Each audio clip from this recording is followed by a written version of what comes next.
Odysseus came away from Troy with 12 ships, a hold full of spoils, and the habit of looking at every shore as something to be taken. 10 years of war were behind him. Ithaca was ahead.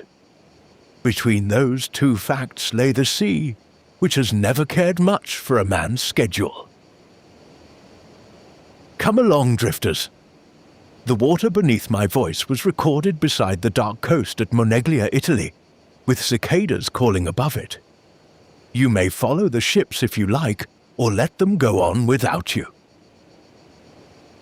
They sailed first to Ismarus, where the cicadas lived, and the homecoming began with another attack.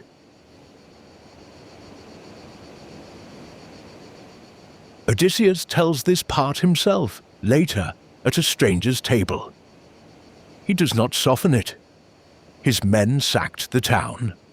They killed the men, took the women, divided the cattle and treasure, and then stayed on the shore to eat and drink. It is an ugly first page for a famous journey home, and it matters that it stays ugly. The ships carried the war away from Troy inside men who had learned that a foreign house was loot, a foreign body an enemy, and a victory permission to take what remained. They had left the battlefield. They had not yet learned how to stop living by its rules. Odysseus told the crews to leave at once, but the wine was open and the animals were already roasting, and a tired army is not improved by finding a cellar. The cicadas inland heard what had happened. At dawn they came down in force, fighting from chariots and on foot. The battle lasted until evening. 6 men from every ship were lost before the rest escaped. Only then did the fleet put out, calling the names of the dead 3 times across the water. By supper, the men who had begun the day as conquerors were naming their own dead. Grief had reached the beach without asking which side any of them had been on.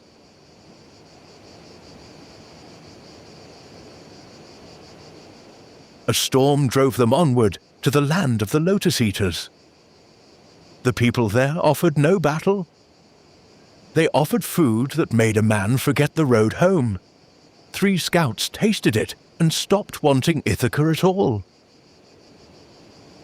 Odysseus dragged them back to the ships while they wept, tied them beneath the benches, and ordered the others to row. There is tenderness in that rescue, and force too. He knew that a man could lose home without losing the memory of its name.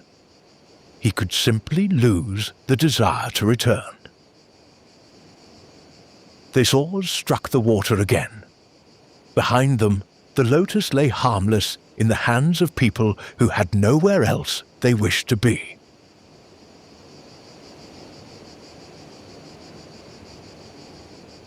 Then came the island opposite the Cyclops, with wild goats on its hills and no cultivated fields.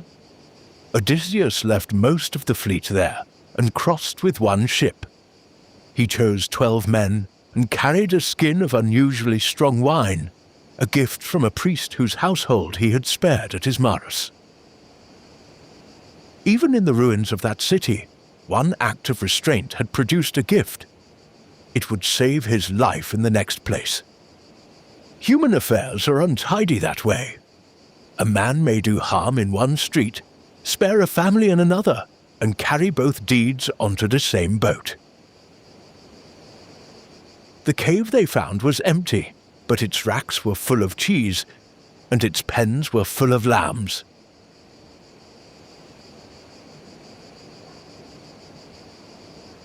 His men wanted to take the food, release the animals, and leave.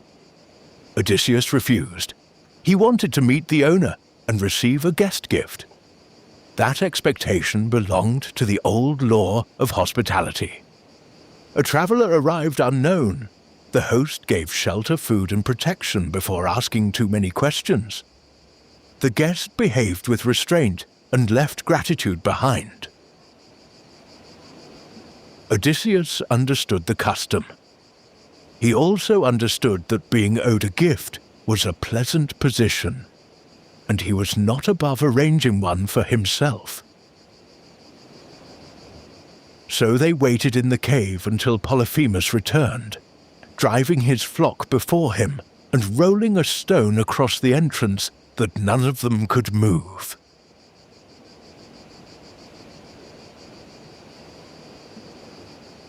The Cyclops lit a fire and saw the strangers.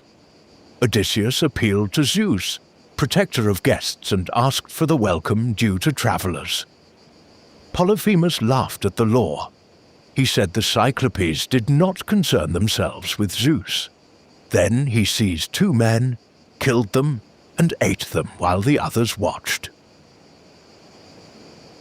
Odysseus reached for his sword, but the stone at the mouth of the cave stopped him. Kill the monster, and they would die behind his door. So he waited through the night.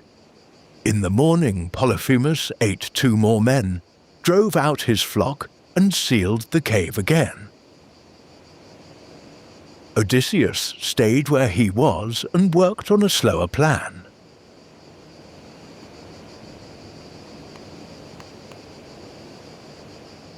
Inside the cave stood a green olive trunk that Polyphemus meant to use as a club.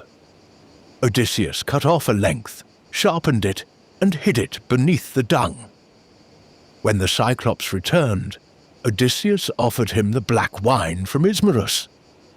Polyphemus drank it neat, though it had been made to mix with 20 parts water. Then he asked the stranger's name. Odysseus answered that his name was Nobody. The Cyclops promised to eat Nobody last, which was not much of a guest gift, though it was the only one he intended to give. He drank again and fell backward among the sheep.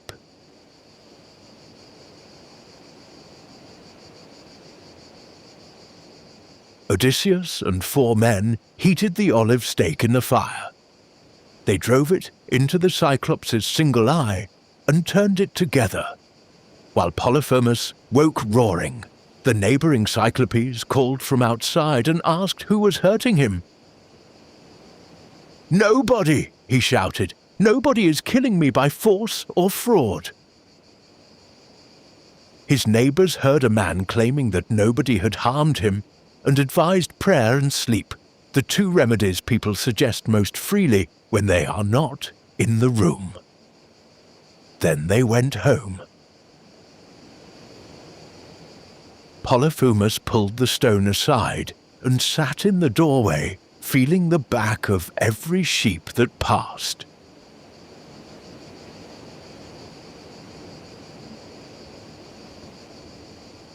Odysseus tied the rams together in 3s and fastened a man beneath the middle animal of each group.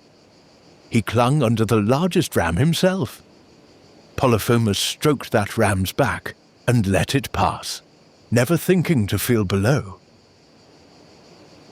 The men reached the ship and rowed hard.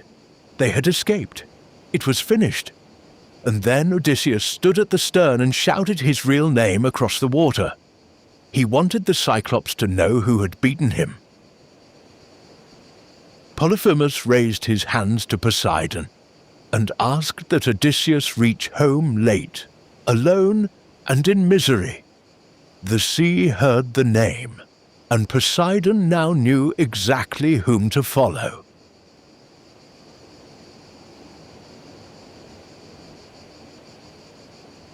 That shout is one of the clearest things in a poem, because nearly everyone has made a smaller version of it. The danger is past, the argument is over, the door is almost closed. Then the need to be known puts a hand in the gap. Odysseus could endure being hunted, trapped, and nearly eaten. What he could not endure was Polyphemus believing nobody had defeated him. He needed his name attached to the deed, even at the cost of the men still rowing beside him. The name was true. It was still a foolish thing to give away.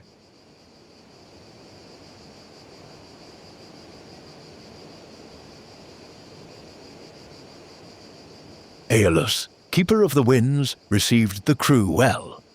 For a month he listened to the story of Troy, and when Odysseus asked to leave, Aeolus tied every contrary wind inside an ox-hide bag with silver thread. He left only the west wind free to carry the ships toward Ithaca. For 9 days and nights Odysseus held the rudder himself. On the 10th, the island appeared. The men could see fires along the shore.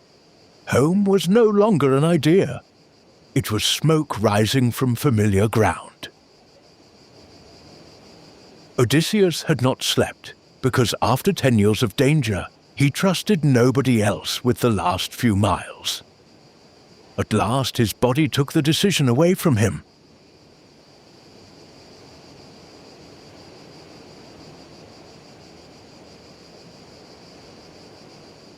While he slept, the crew looked at the leather bag.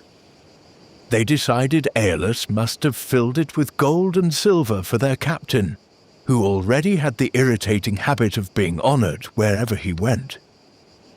They opened it. Every wind came out at once. The ships were blown backward, while the home fires disappeared over the horizon. Odysseus woke and considered throwing himself into the sea. Then he covered his head and endured the return journey. There are losses so precise that the mind keeps one picture of them forever. Not Ithaca imagined, Ithaca visible. A few lights on shore, close enough to count, moving away.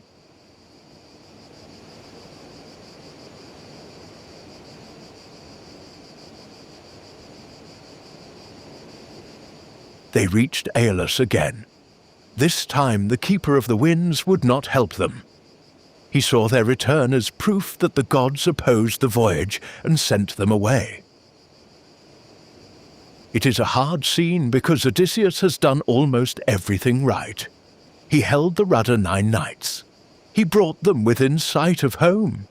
He lost the last mile because a human body slept, and frightened men mistrusted a tied bag. Sometimes the disaster that changes a life is not a grand moral failure. It is fatigue, suspicion, and one knot opened at the wrong hour. The sea does not rank causes by how meaningful they will sound later.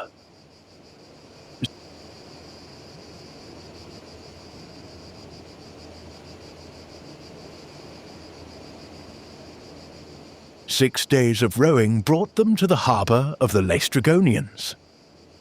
11 ships entered the narrow inlet. Odysseus, suspicious or merely lucky, kept his own vessel outside. The people on shore were giants. They smashed the ships with stones and speared the men in the water. Only the ship beyond the harbour mouth escaped. 12 ships had left Troy. 1 remained. There is no speech in the poem where Odysseus gathers the survivors and explains what this means. They cut the cable and row. That is often how people carry the worst arithmetic. The number changes and the hands keep working.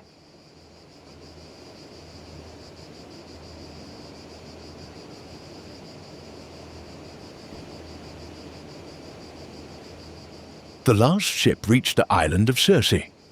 Odysseus divided the men and sent half inland under Eurylochus. They found a stone house among the trees. Wolves and lions lay quietly around it. A woman sang at her loom and invited the men to eat. Circe mixed something into the meal, touched the guests with a wand, and drove them into a pen as pigs. Eurylochus alone had stayed outside. He ran back to the shore and told Odysseus, who took his sword and started up the path by himself. He had lost 11 ships, but the old habit remained. When one of his men vanished behind a door, he went to the door.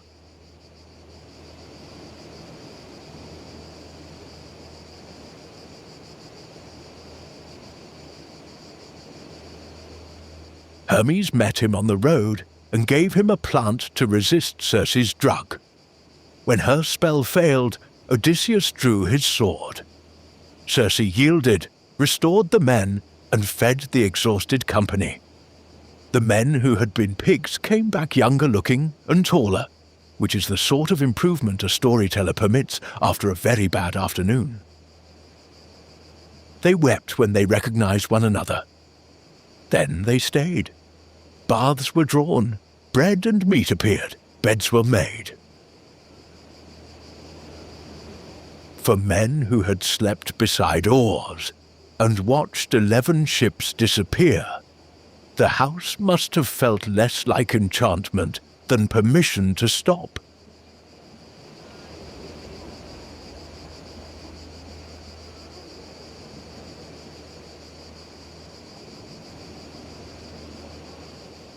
They stayed with Circe for a year. The crew finally reminded Odysseus that Ithaca still existed. He had resisted the lotus because it made men forget home, but comfort can loosen memory without any magic in the food. Circe told him that before he could continue, he had to sail to the land of the dead and speak with the prophet Tiresias. It was not the route anybody wanted. The crew had asked to go home and receive directions to the underworld. Still, they made the ship ready. On that morning, the correct direction felt nothing like the direction home.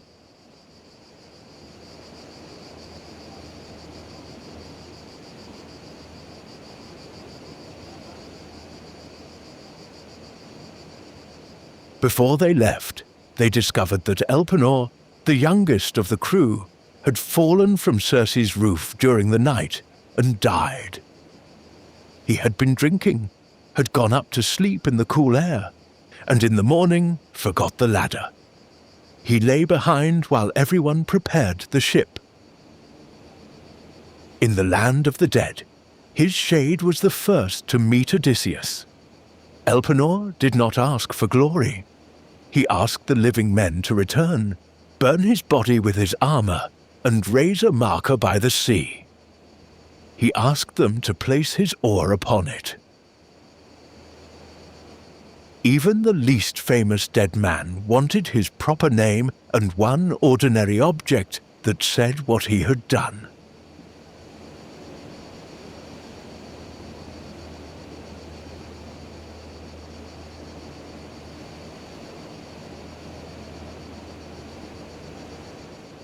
Odysseus made the offering and held the shades back with his sword until Tiresias came. The prophet told him that home was still possible, though not easy. The cattle of the sun must be left untouched. If the crew harmed them, the ship and men would be lost. Odysseus might reach Ithaca alone and find trouble inside his own house.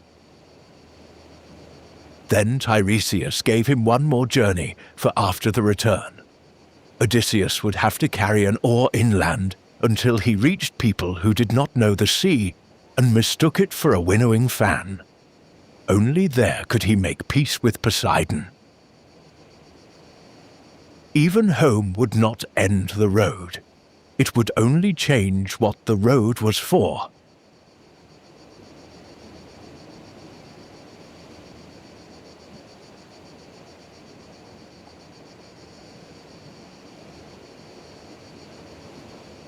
Then Odysseus saw his mother. She had been alive when he sailed for Troy, and now she was among the shades. 3 times he tried to put his arms around her. 3 times his hands passed through. She told him that Penelope still waited, that Telemachus was growing into a man, and that his father lived apart in grief.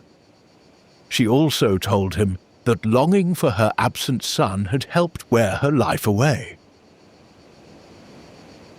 Odysseus had spent years imagining the welcome that waited at home. Here was the first cost he could not repair by arriving. Some doors close, while a traveller is still walking toward them.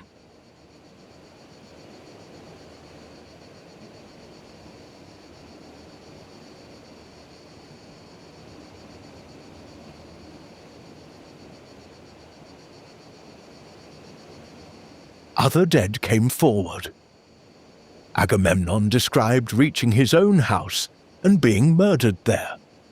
Achilles, the greatest warrior at Troy, said he would rather work as a poor man's servant among the living than rule all the dead. Ajax would not forgive Odysseus for winning Achilles' armor and turned away without speaking. These were not monsters. They were the men from the old camp, still carrying rank, resentment, betrayal, and the argument over who had been greatest. Death had ended the campaign and settled almost nothing. Odysseus listened to them and returned to the ship with more knowledge than comfort.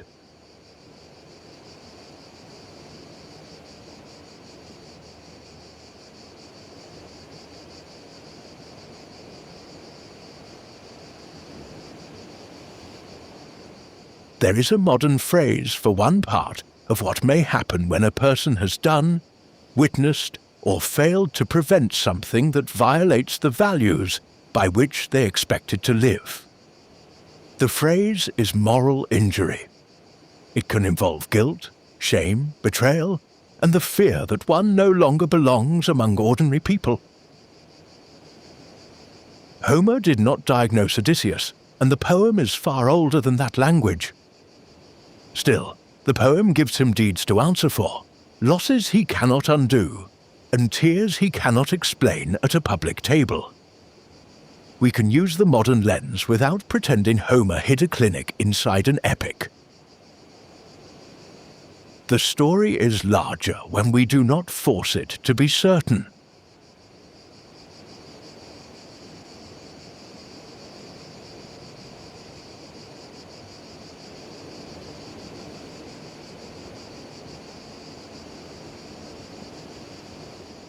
One reason moral injury can hold a person awake is that punishment begins to feel like proof of conscience.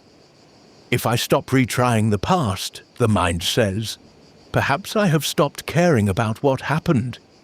If I accept an ordinary supper, an ordinary joke, or a good morning, perhaps I am claiming an innocence I do not possess.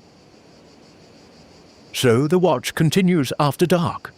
The mind keeps the old evidence in view and calls the vigilance honesty. But responsibility and permanent exile are not the same duty. One may require truth, repair, apology, restraint, or changed conduct. The other merely keeps a person outside the human circle where any of that work could be done.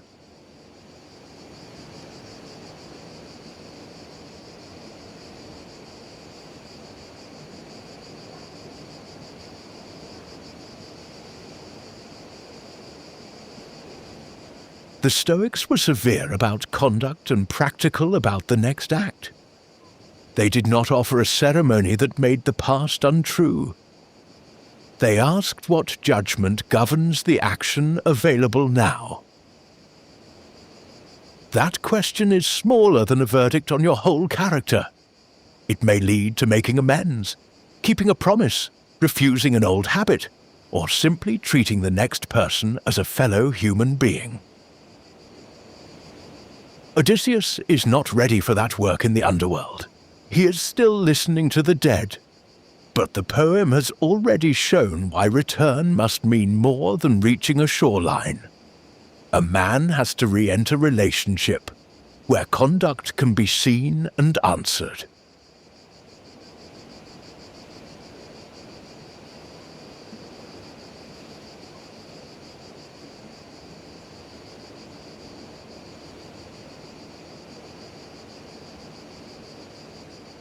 Back at Circe's island, they buried Elpenor and set his oar above the grave. Then they sailed toward the Sirens. Circe had said the song would promise knowledge of Troy and everything that happened there. Odysseus stopped his men's ears with wax, but ordered them to tie him upright to the mast. He wanted the danger and the exemption at once. That is a very Odyssean arrangement. The Sirens called him by name and promised to tell him all the suffering of Greeks and Trojans. He strained at the ropes and begged to be released. His men only pulled the knots tighter and rowed until the song thinned behind them.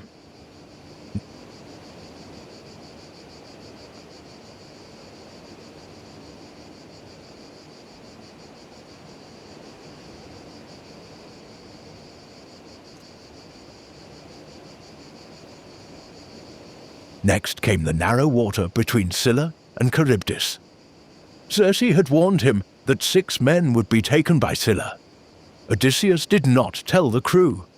He armed himself anyway, as though a sword could improve a prophecy.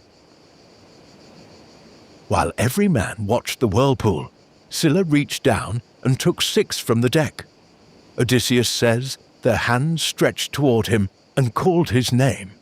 He calls it the most pitiful sight of his wandering.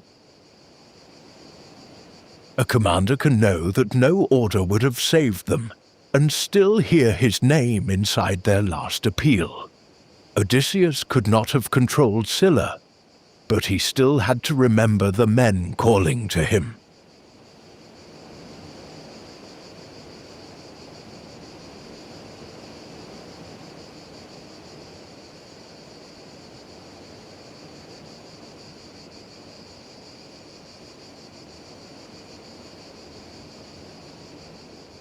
On the island of the sun, storms held the ship for a month. The food ran out. Odysseus went inland to pray and fell asleep. While he slept, Eurylochus persuaded the starving crew to slaughter the forbidden cattle. Better, he argued, to risk divine anger than die slowly of hunger.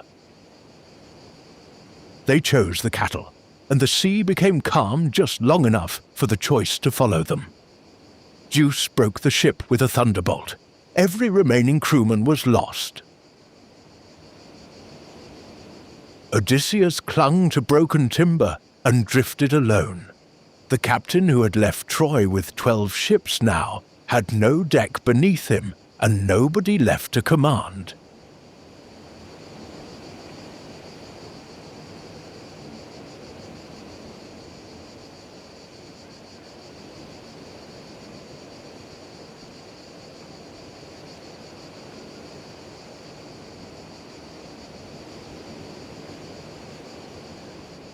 The sea carried him to Calypso's island, where he remained for 7 years. She offered him food, shelter, her love, and eventually immortality. The offer was not a trick in the simple sense. He could stop being the man who returned late. He could stop growing old. He could live beyond the reach of every consequence that waited in Ithaca. Yet each day he sat on the shore and looked across the water. When the gods ordered Calypso to release him, she asked why he would choose Penelope, a mortal woman, over a goddess who could keep him forever. Odysseus did not pretend the comparison was flattering. He said he knew Penelope was mortal. He wanted home anyway.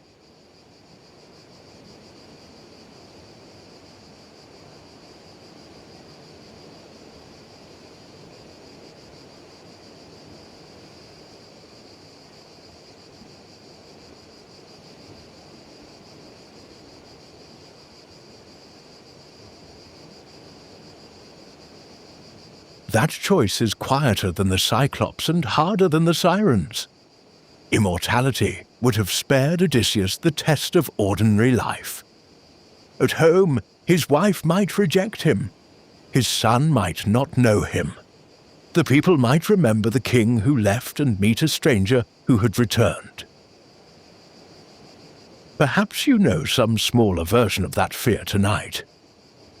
Something happened, or you did something, or you lived too long in a role that required a hard face. Now the next day looks ordinary, and ordinary life feels like a room whose manners you have forgotten. The fear says that your experience has become your nature. The story does not prove that fear wrong yet. It only puts Odysseus on a raft.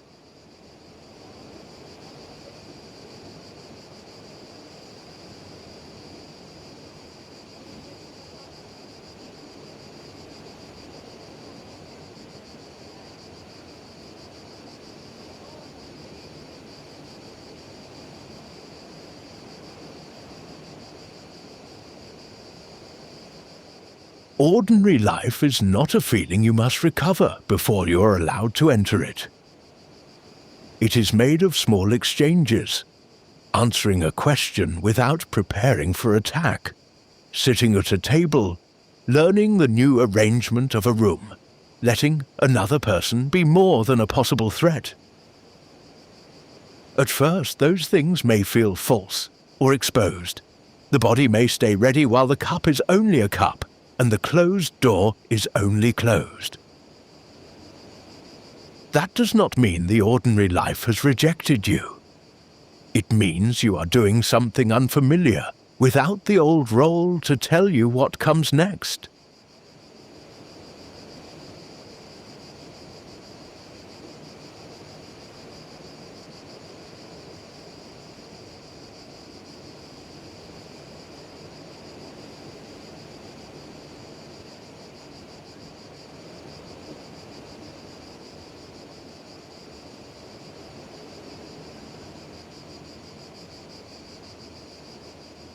And to live the next day as a new life does not mean waking without a past. Morning cannot make you untouched. It can only give the past no automatic command over the first act. The day may begin with the same memory and a different decision. It may begin with one open hand where yesterday would have made a fist, one honest answer where an old defense would have spoken, or one quiet task completed without asking whether it proves you belong. That is small work. Homecoming is mostly small work after the songs have finished.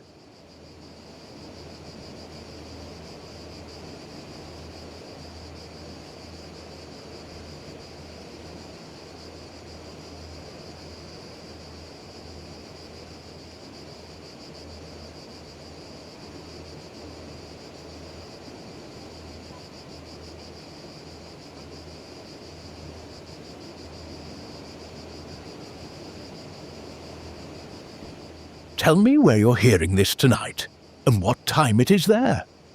I read every one. And if you'd like to find your way back here, follow the show. Think of it as leaving a lamp lit in the window for yourself. The sleep routine I use is written in the description. It is simply what I use, never a promise. Now Odysseus pushes the raft into open water.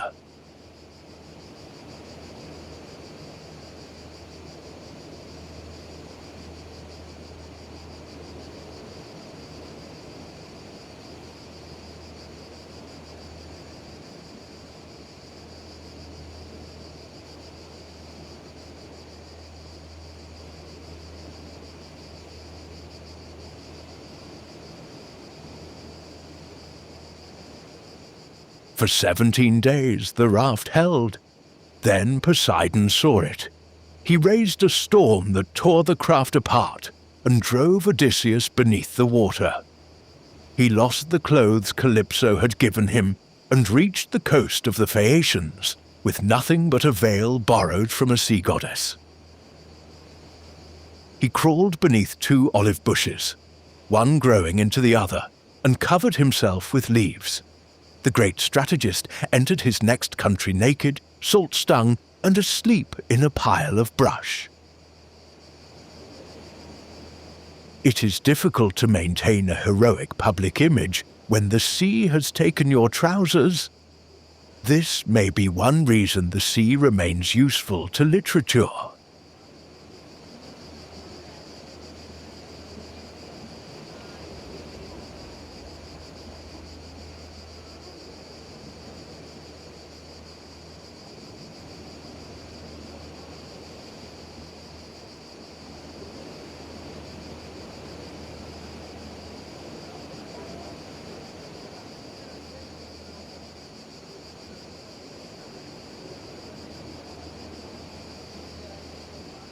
In the morning, Princess Nausicaa came to the river with servants and laundry. Their ball landed near the bushes. Odysseus rose, holding a leafy branch before himself, and considered how to approach without frightening them. All the other women ran. Nausicaa stayed. Odysseus spoke from a distance. He praised her judgment, asked for directions, and did not touch her knees as a formal suppliant might, because he could see she was afraid.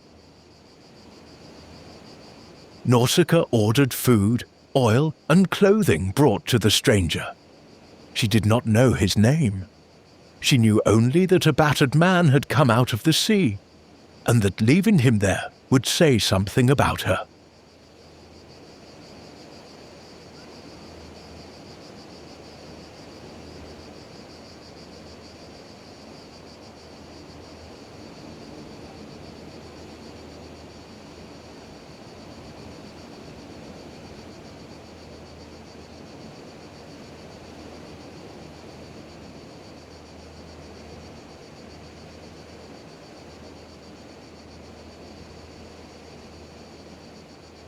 At the palace, Odysseus clasped Queen Arete's knees and asked for passage home. King Alcinous lifted him from the ashes by the hearth and seated him in his own son's chair. Food came before interrogation. A bed was prepared before a biography was demanded. This was Xenia, the old guest friendship protected by Zeus Xenios, Zeus of strangers. It was reciprocal, formal, and rooted in a world very different from ours. But its order still matters. First the person is fed, then the story is asked for. The Phaeacians did not know they were entertaining a king. Their conduct was already complete before his importance could improve it.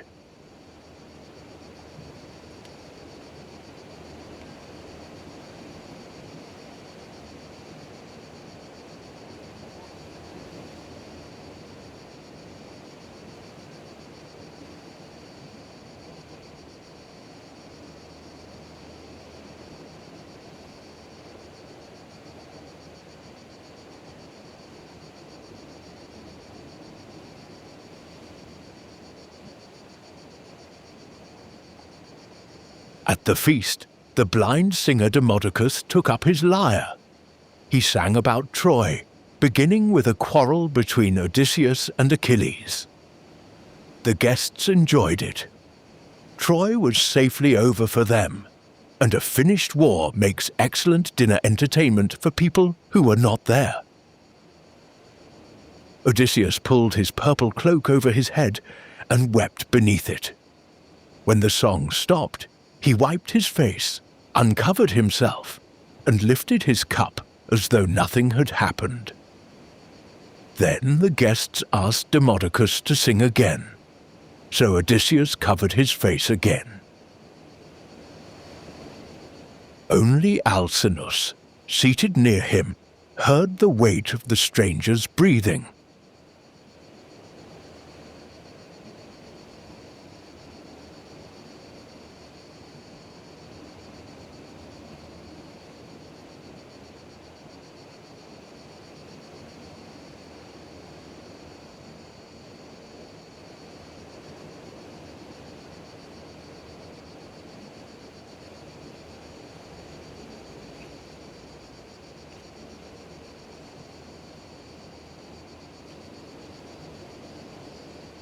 The king stopped the music and moved everyone outside for games. There, a young man insulted the unknown guest and suggested the sea had made him weak. Odysseus answered by throwing a discus farther than anyone present. Old habits do not retire merely because a man cried under a cloak 10 minutes earlier. The quarrel passed. There was dancing, more food, and another evening meal. Odysseus honored Demodocus with the best piece of meat and praised his gift, though the songs caused him pain.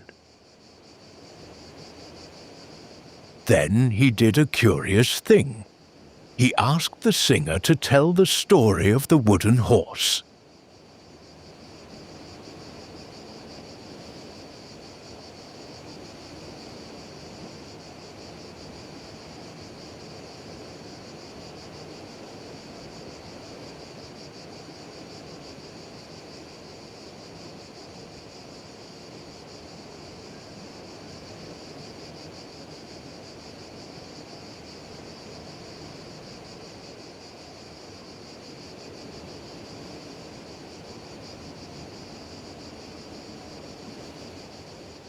Demodocus sang how the Greeks left the horse inside Troy and hid within it.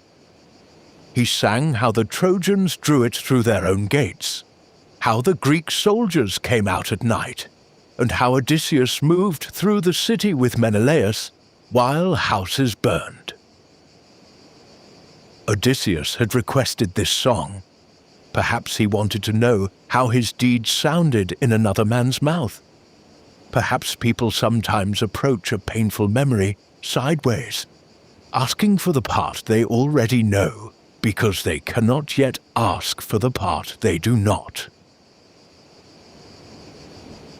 The singer reached the fall of the city, and Odysseus could no longer hide what the song was doing to him.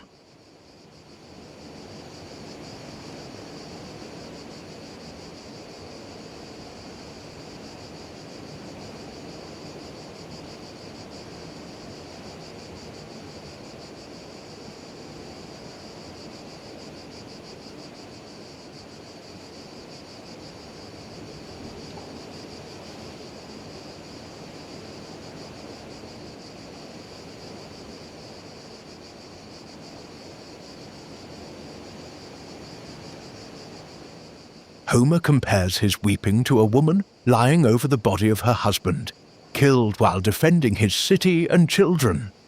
Enemy soldiers strike her back and shoulders and lead her away to slavery. Her face is worn by grief. That, Homer says, is how the Greek victor wept. The comparison turns the room inside out. Odysseus hears his triumph and is described as one of the women made captive by that triumph. The poem does not tell us exactly why. It gives him the tears and gives us the woman. Victim, witness, and conqueror occupy the same few lines, and none of them leaves cleanly.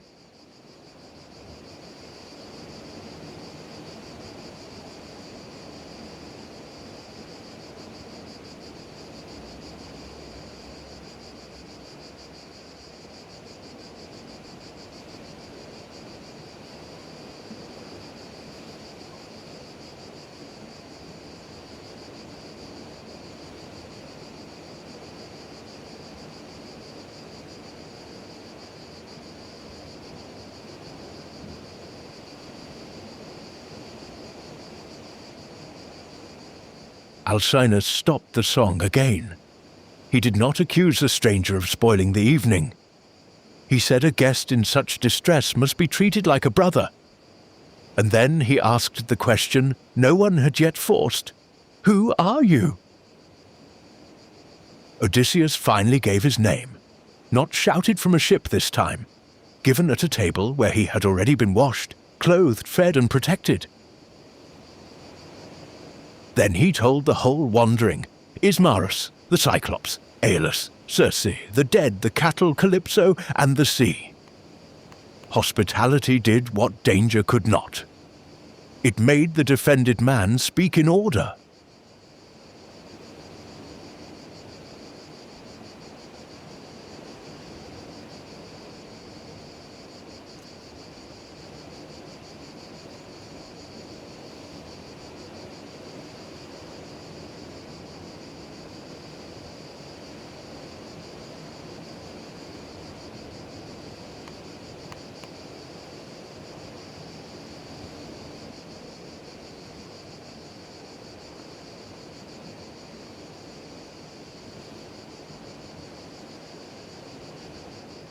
It is possible to hear the tears through a modern understanding of war trauma or moral injury.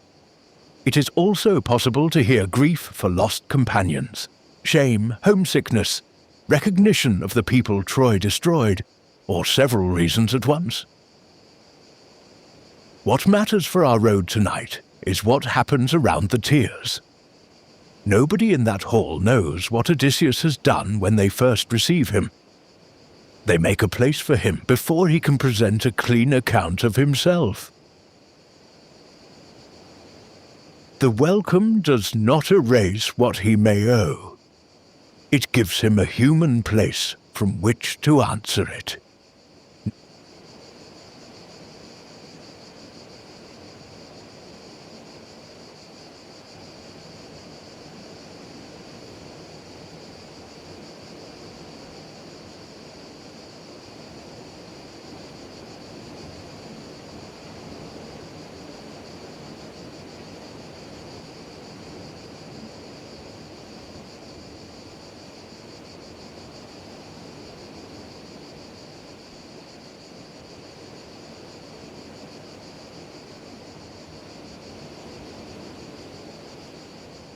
Notice the sequence, because the sequence is practical. Odysseus is sheltered before he gives his name. He is fed before he tells the war. When he finally speaks, he can put the events in order, and other people remain at the table while he does it. The Phaeacians do not pronounce him innocent. They listen, ask questions, and prepare the ship that will take him home. Fellowship is not the same as acquittal. It is the condition in which a person can be more than the worst thing remembered at night, and more than the best thing sung by a bard.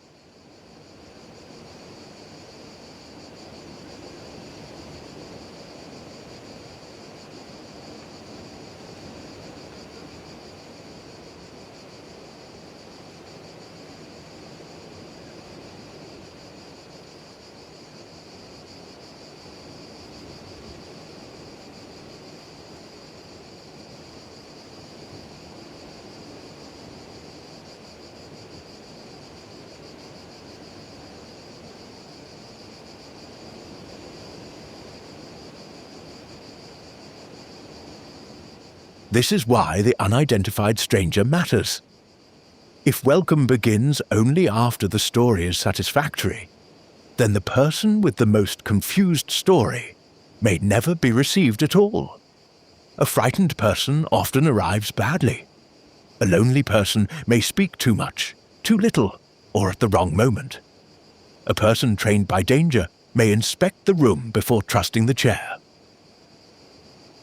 None of that tells us everything about character. It tells us how someone entered one room. The next part of the Odyssey takes that principle out of a king's palace and puts it in a servant's hut, where there is less food and no audience to impress.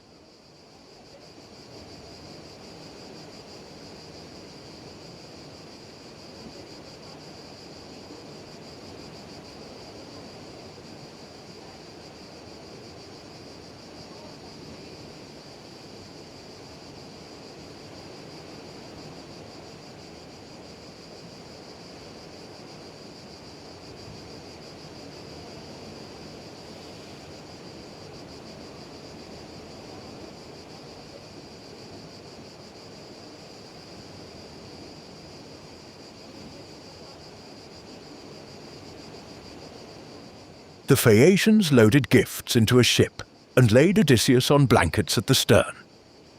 Their sailors rowed through the night while he slept. After 10 years of war and 10 years of wandering, he crossed the last water unconscious. At dawn they lifted him, still sleeping, onto the shore of Ithaca and placed the gifts beneath an olive tree. Then they left. Odysseus woke on his own island and did not recognize it. Athena had covered the land in mist. He thought the Phaeacians had deceived him and began counting the treasure. Home had arrived, but vigilance arrived first, and started inventory.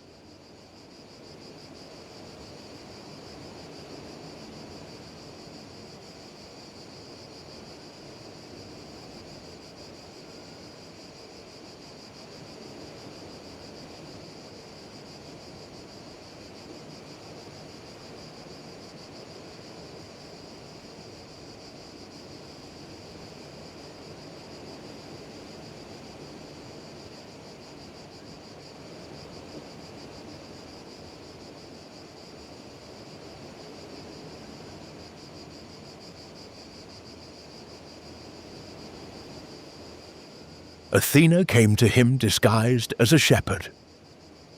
Odysseus immediately gave her a false name and an invented history. The goddess smiled. She told him where he was and praised the cunning that remained awake even on native ground. Then she changed his appearance.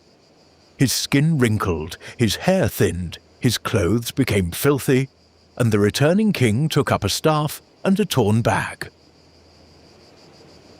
He had spent 20 years trying to reach his own house. Now that he was near it, he could enter only as a stranger. This was strategy, certainly. It was also the shape of his fear, that the man who came home could not simply walk through the door as the man who left.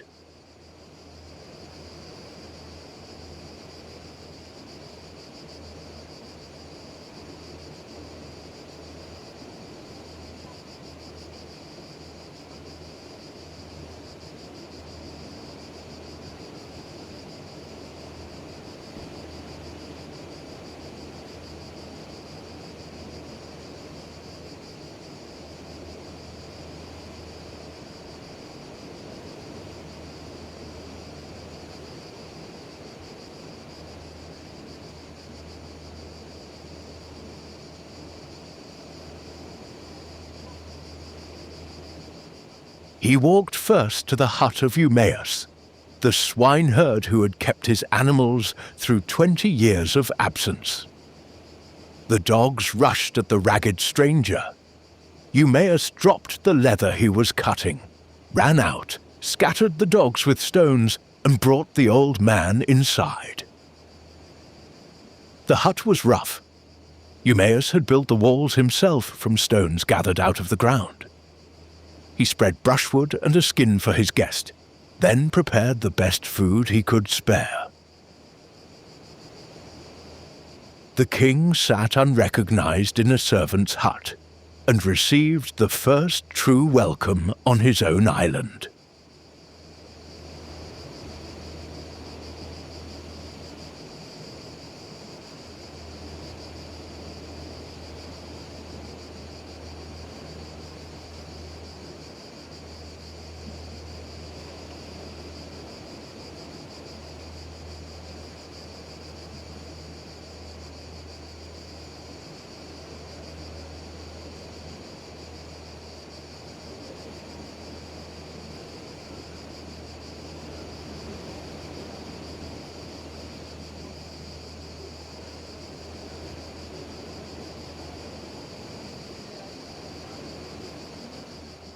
Eumaeus explained the law plainly. It would be wrong to turn away even a poorer stranger, he said, because every stranger and beggar comes under Zeus. This was the Law of Zeus in its practical form. The host did not first ask, "Is this man important, agreeable, innocent, clever, or useful?" The stranger had arrived. That fact came before the file on him. Eumaeus gave what he had, not what the guest had earned.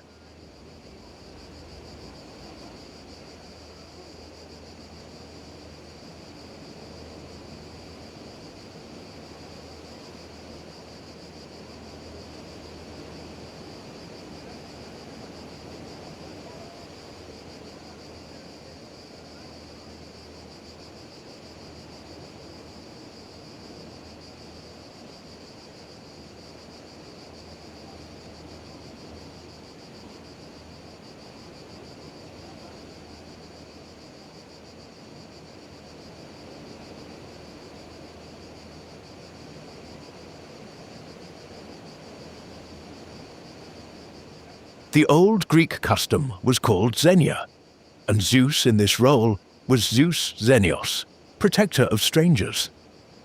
Stoicism came later and widened the moral circle. Marcus Aurelius would remind himself that difficult people act from judgments and experiences that seem persuasive to them, and that human beings are made for fellowship. Put those ideas together carefully, and the practical lesson is simple. A stranger is a person before your first explanation of them is complete. We usually reverse that order.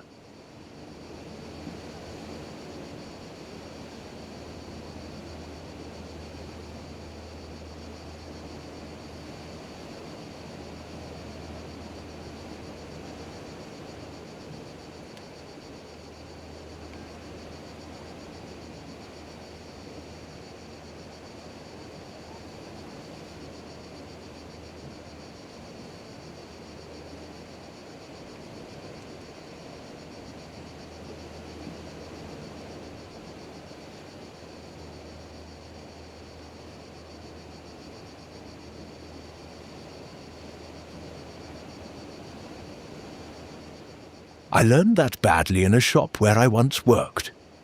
There were people I treated with indifference because I had already decided what their awkward attempts to talk meant.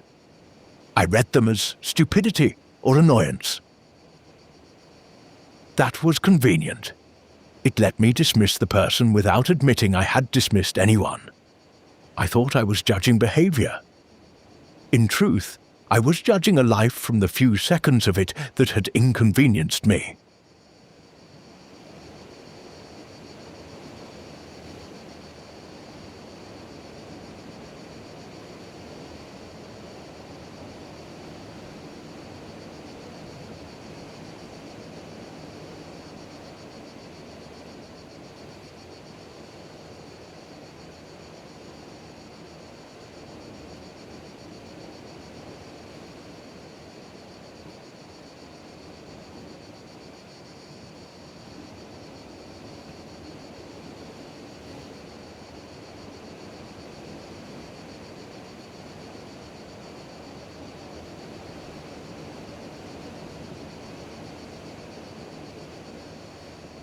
Then I knew them longer. The awkwardness acquired a history. The questions had reasons. I began to enjoy the same company I had once tried to avoid. Later, when I became a foreman, one of those men helped teach me how to run the shop. But his later usefulness is not the moral. He did not become worthy when he became useful to me.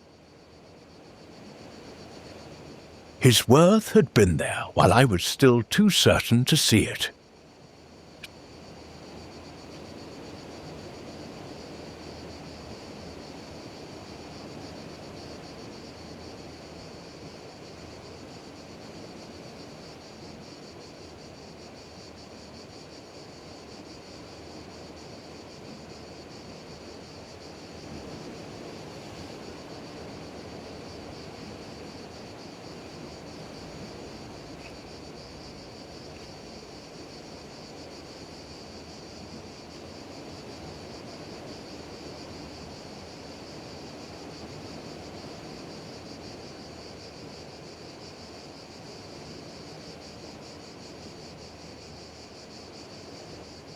Since then, I have tried to leave more room around a person's first clumsy approach.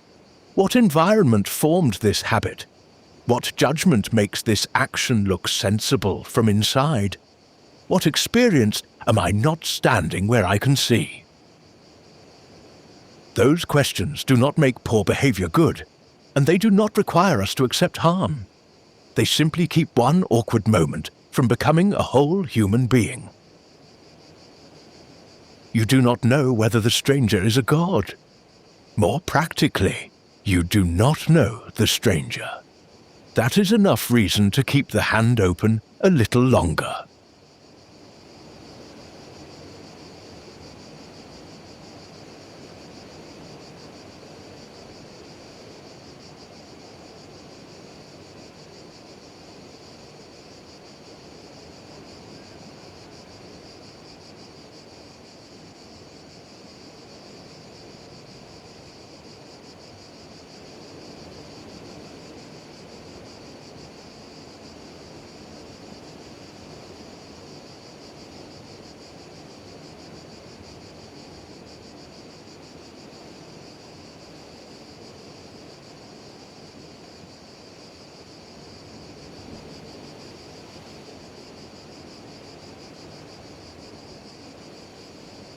That night, a cold rain came over Ithaca. Odysseus told a long-invented story about a soldier who once received a cloak, hoping Eumaeus would understand the hint. The swineherd did. He gave the stranger a thick cloak and went out to sleep near the animals. He still did not know who he had sheltered. He believed his master was dead, and he mourned him in front of the master himself. Odysseus listened. For one night, he was received without command, reputation, or proof. The servant guarded the king before the king had returned.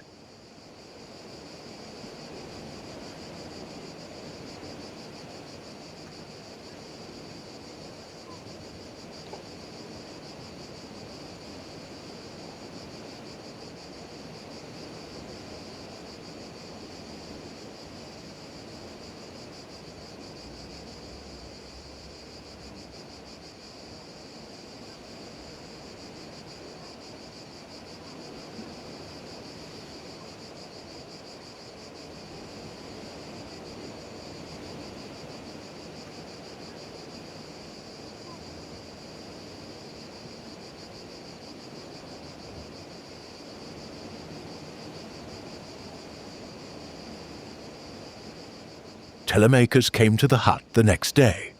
Eumaeus ran to him, knocked over the bowls, kissed his eyes, and wept as though an only son had returned after 10 years. Odysseus watched his own son receive the welcome he could not yet claim. When Eumaeus left, Athena restored Odysseus's appearance. Telemachus thought a god stood before him. Odysseus told him, "I am your father." The son wept, the father held him. Then, almost at once, they began planning how to enter the house and deal with the men inside it. Even reunion had work waiting beside it.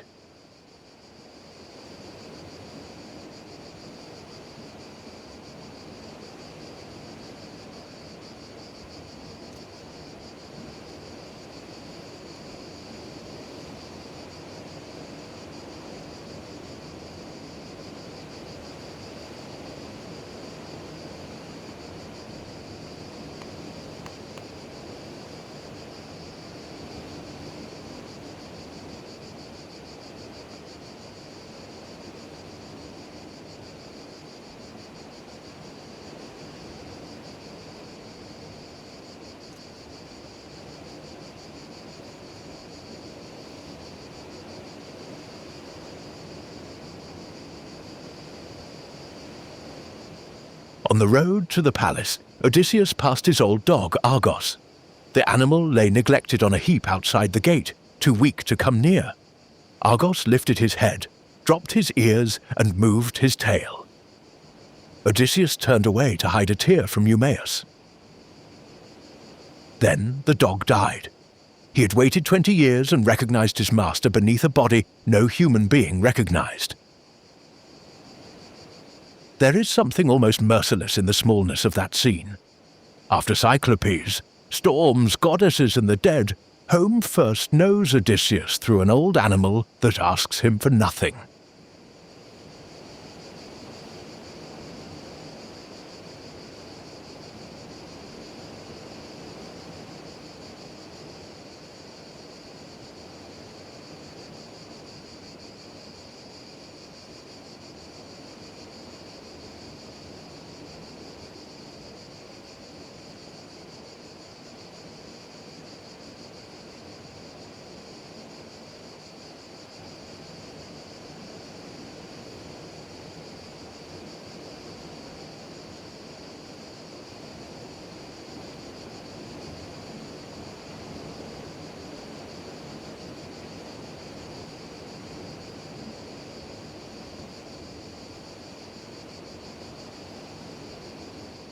Inside the hall, the suitors were eating his cattle, drinking his wine, and competing to marry Penelope. They mocked the beggar, threw a stool at him, and made sport of another poor man fighting him. Odysseus endured it. Penelope came down and spoke with the stranger, never knowing she was speaking to her husband. He gave her another false history and told her Odysseus would return. She listened, cautious and grieving. Then she announced a contest with the bow her husband had left behind.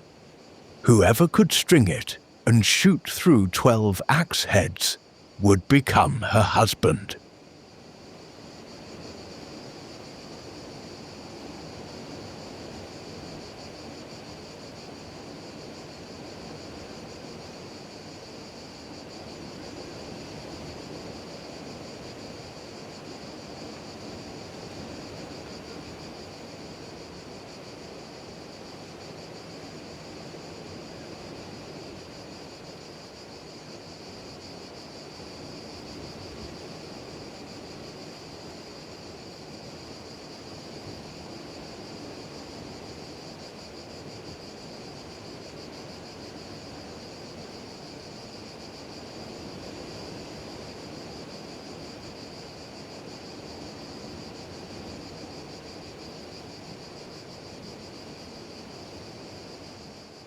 The suitors could not string the bow. The beggar took it, warmed it in his hands, bent it easily, and sent an arrow through the axes. Then he turned towards the room. What follows is violent. The suitors had consumed his house, pursued his wife, and plotted to kill his son. Odysseus, Telemachus, Eumaeus, and the cattleman Philoetius killed them. The poem does not offer a tidy modern courtroom, and we should not pretend the bloodshed itself is a cure. A man may be wronged and still bring the habits of war through his own doorway. Justice and vengeance have shared a coat before.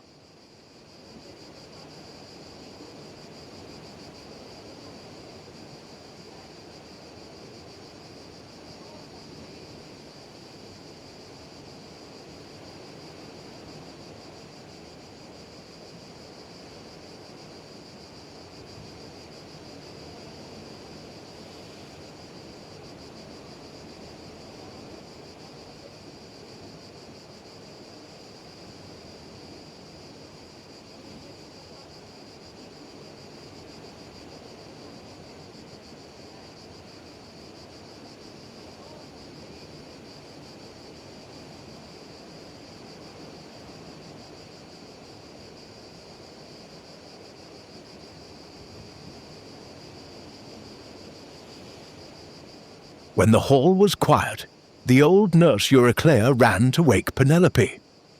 Penelope came down, but would not accept the stranger on another person's word. 20 years had taught her caution too. She ordered that Odysseus's bed be moved outside their room. He flared with anger. The bed could not be moved, he said. He had built the room around a living olive tree, trimmed the trunk, shaped it with his own tools, and made it the bedpost. To move the bed, someone would have to cut the tree from its roots. Penelope had her proof. This was knowledge no stranger could perform.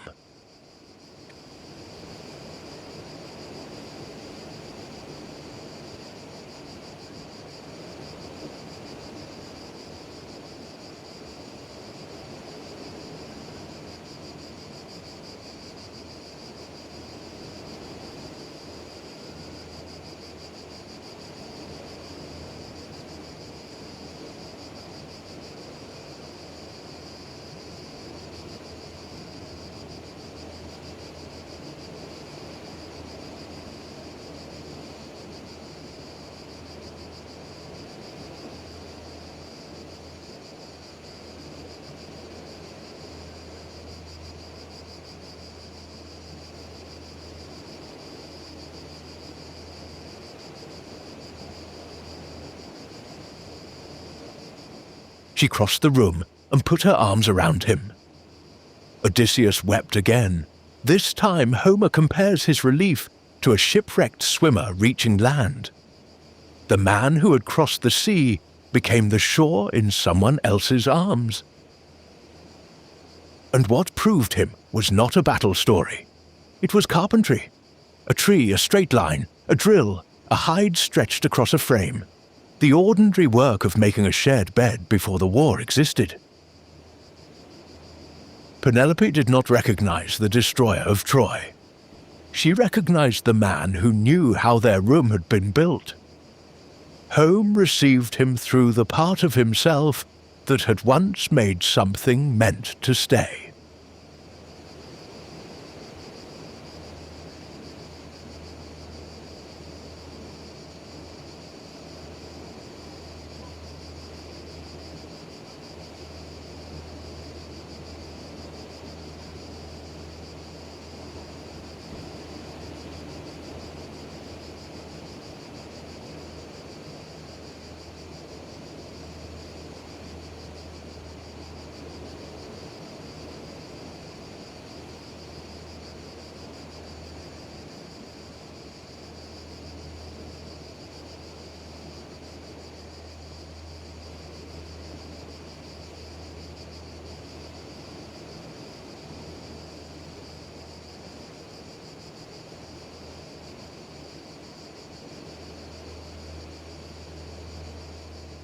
The story still did not end in the bedroom. At dawn, Odysseus went to the farm of his father, Laertes, and found the old man working in worn clothes among the trees. Odysseus tested him with one more full story, before finally showing the scar that proved his identity and naming the orchard trees Laertes had given him as a child. Father, son, and grandson ate together. Then the families of the dead suitors came armed for revenge. The violence from the house was already walking up the road. A homecoming that stops at recognition can look complete. Book 24 insists that consequences also know the address.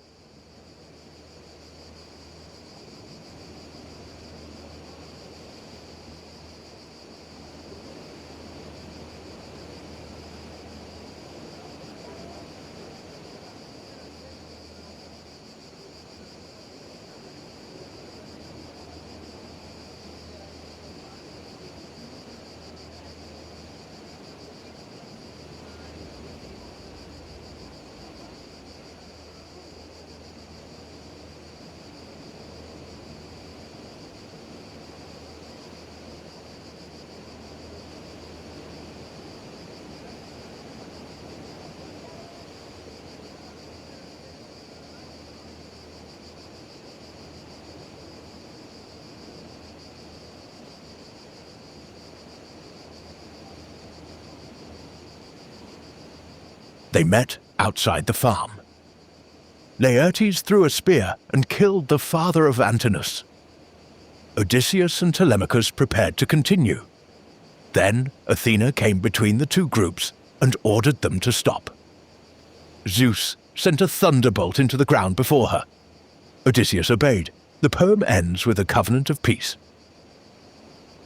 Not everyone forgives. The dead do not rise. Responsibility is not cancelled. But the hands stop adding to what cannot be undone. That is the external act the long journey finally reaches. The warrior hears an order to end the fight, and this time he does not shout his name after it.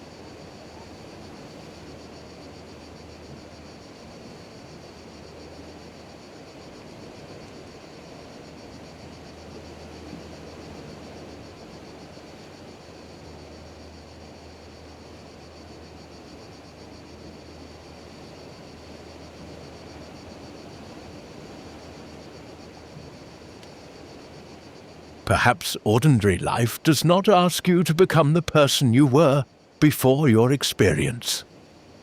Odysseus cannot become the young carpenter who built the bed. Penelope cannot become the woman who had not spent 20 years waiting. Telemachus cannot become the child whose father came home on time. They enter the next day as changed people, and still they eat, speak, work, recognize one another, and stop when peace is ordered. The Stoic hope is not innocence recovered, it is fellowship practiced now. Your history may explain the watch you keep. It does not have to remain the commander.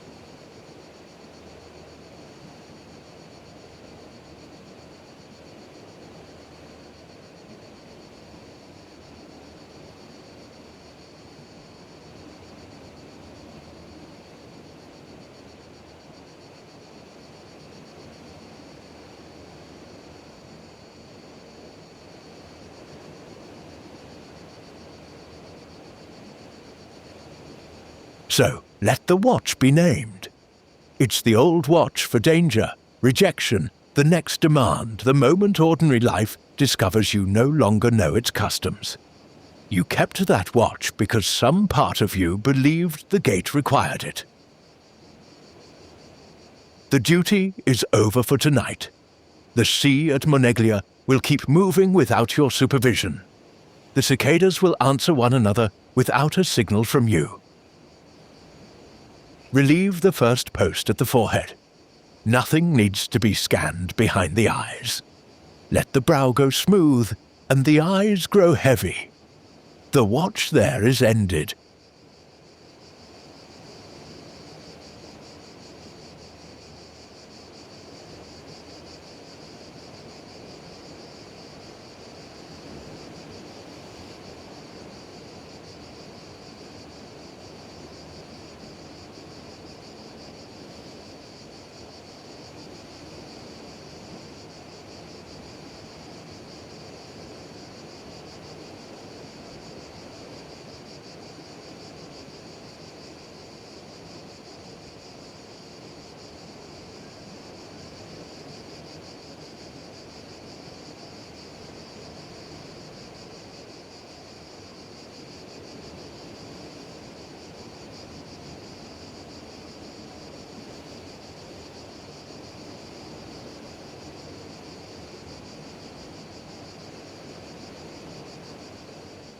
Relieve the jaw and throat.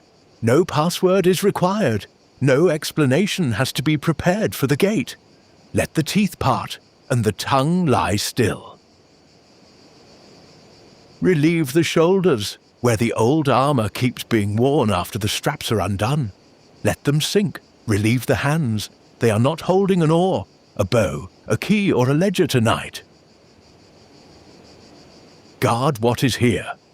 This breath, this bed, this small human body. Release the road beyond it. The water has the outer watch now.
The posts are quiet. The gate is closed. The road may pass without report. The sea keeps the watch, and you may sleep.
Open hand. Quiet road. Another human morning when it comes. Until then, the water keeps the watch.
The posts are quiet.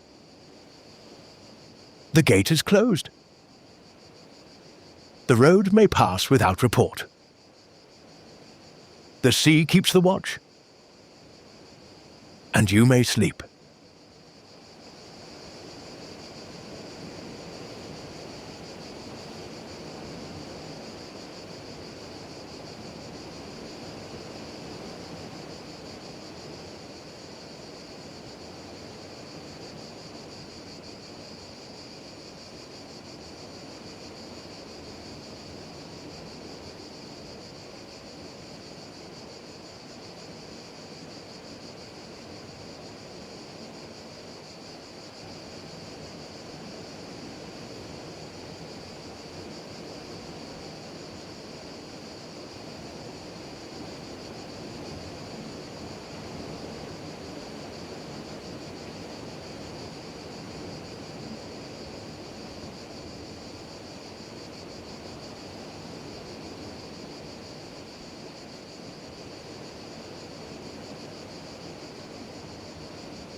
Open hand.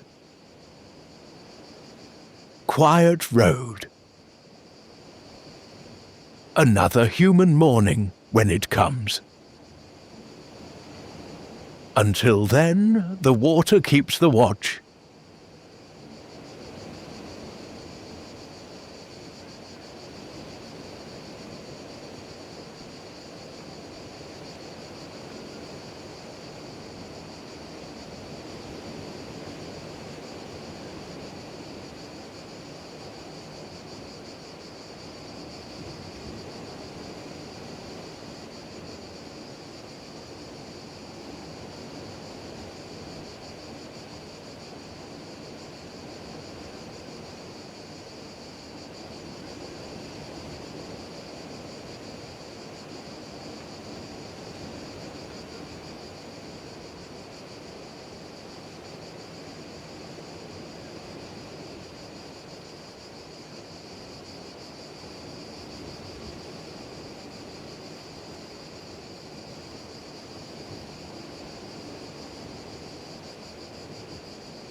You don't need to follow these words anymore. Odysseus is home. The bow is down, the old watch has changed hands, and the water will keep moving beside Moneglia until morning. Nothing else is required of you tonight. Good night, drifters.